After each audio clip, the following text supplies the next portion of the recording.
is to the Minister of Health. Does he stand by all his statements on health services? The Honourable Tony Ryle.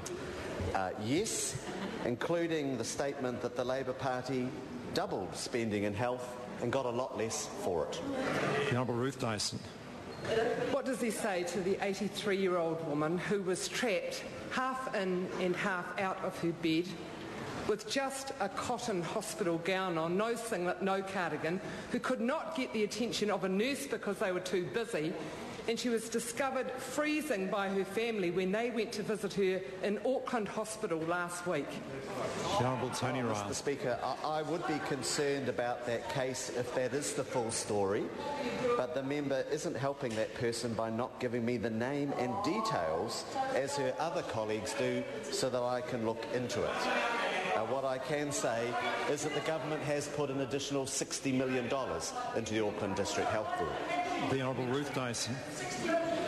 What is his response to the nurses at Waitemata who are so concerned about their staff numbers being pared back to establishment numbers despite a 77% growth in patient numbers, so concerned that they called a crisis meeting with the Director of Nursing earlier this week? The Honourable Tony Ryle.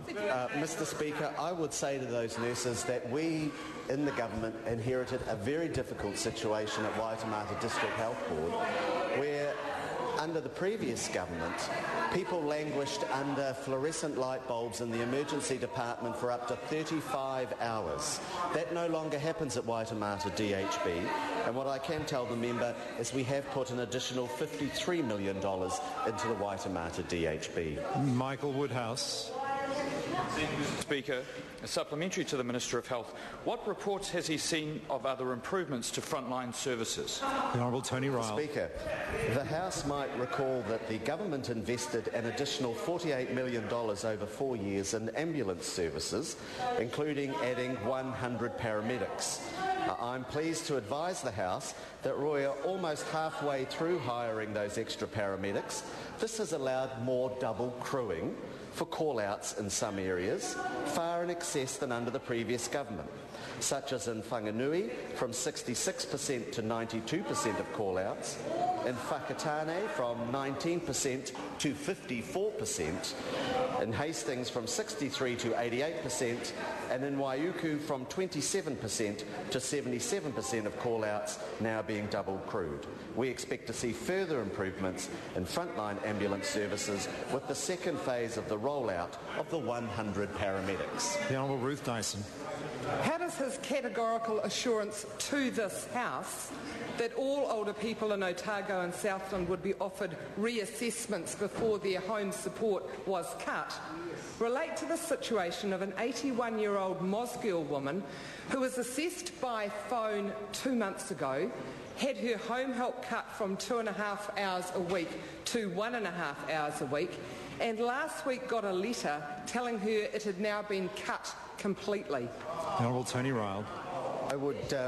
I would be concerned about that case if that is the full story, but the member isn't helping that person by not giving me the name and details as her other colleagues have done so that I can look into it. What I can say is that the government has put substantial new money into the Otago District Health Board, close to $20 million in the last year. The Honourable Ruth Dyson.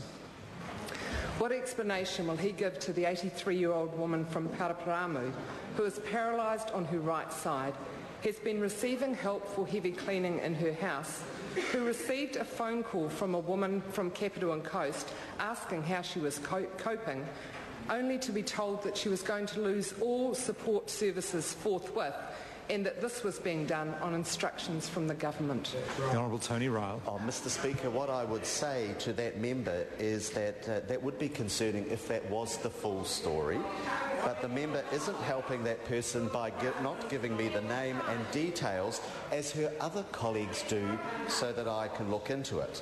What I can say is that the Capital Coast District Health Board, we've given them an extra $32 million this year, despite inheriting a deficit in unfunded services of over $60 million from that failed party opposite. The Honourable Ruth Dyson. Point of order. Point of order, the Honourable Ruth Dyson. I seek leave to table the letter I received from the daughter of the woman I described who found her mother freezing, unable to get into her hospital bed last week. Order. Leavers sought to table that document. Is there any objection? There is no objection. Point of order. Point of order, the Honourable Ruth Dyson. I seek leave to table correspondence outlining the situation of the Mosgiel woman who, despite the Minister's assurance, has had all her home help cut with no offer of Order. reassessment. Leavers sought to table that document. Is there any objection? There is no objection. Point of order. Point of order, the Honourable Ruth Dyson. Seek leave to table a letter from the husband of the 83-year-old woman from Paraparamu who I described as having all her home support Order. cut on the... Leavers sought to table that document. Is there any objection? There is no objection. Question number 8, Todd McLeod. Thank you, Mr. Speaker. To the Minister.